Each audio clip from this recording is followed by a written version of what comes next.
Hi and welcome back to History in Focus, where we're knocking the dust off the past. I'm here with Gary Webster, the editor at Archaeological Diggings.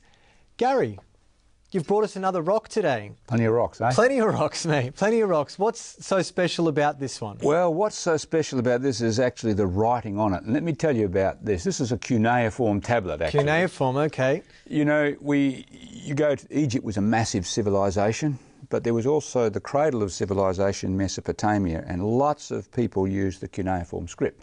Now, when you go to places like, Assyria or Babylon, Iraq and so on, you find these tablets. Now, we were actually able to find how to read this stuff from Iran. Okay. And Iran is one of the most spectacular places to visit. It's got some very old ruins from the Persian period and so on. But beautiful people, by the way. It looks beautiful, the picture. The people are beautiful as well. Absolutely. I love the Iranians. They're very super friendly people. Well, see, it's not something that you get on the news over here, is it? It is not, and it's a shame because they are just lovely people and they've got some tremendous things to see there. But here in Iran, back quite a few years ago now, was discovered the writing on the Histon cliffs. Now, they'd seen this, of course, for centuries. People came by this way and wrote these inscriptions, but what did it all mean?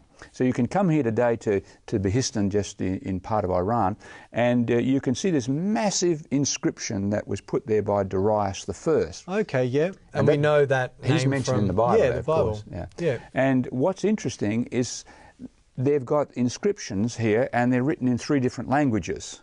Okay. And so, a bit like the Rosetta Stone to the Egyptians, how to understand the hieroglyphic writing, this one in 3 different languages now may be a clue to understand all this cuneiform stuff. And was it Greek the common one again? Or what was the common? It was written in Akkadian, it was written in Elamite and in Old Persian. Okay. Now, the Old Persian was really the key to this because they didn't really understand it, but it was easy to understand because it was alphabet and so on. Yeah. So they were able to work from that and understand that and work back and understand the cuneiform script from this tremendous... And what kind of things did they find when they translated the wall?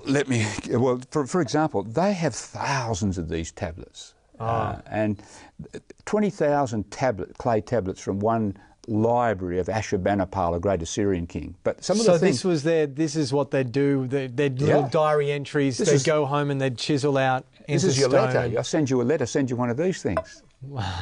But many things they found, as far as the Bible's concerned, a lot of information. Take, for example, by the way, it was Henry Rawlinson who worked on a lot of this. Yeah. But you take this one in the middle here, this cuneiform. This is what we call the Gilgamesh epic. Okay, yep. And that sounds familiar. It's something to do with Noah? Yes, something to do with the flood. We didn't call him Noah, it was Utnapishtim. But that clay tablet reads almost like the story of the flood that you find in the Bible. And it's not the only one they've discovered as well. So it helped people realise, hey, this is not some fairy tale. So this is, Gilgamesh was writing about the flood of Noah. The same flood, no question. This is the same flood, yeah. It's exciting stuff, so isn't it? It just helps us realise that, again, it's not a bunch of myths and legends. It's got historical accuracy. Yeah, and especially all the way back to the flood as well. Yeah, well, this one, it doesn't date back that far, but it's a story that's common to many people. It's clearly something happened. Yeah. Interesting stuff, Gary. Thanks for that. We'll be back with more In Focus next.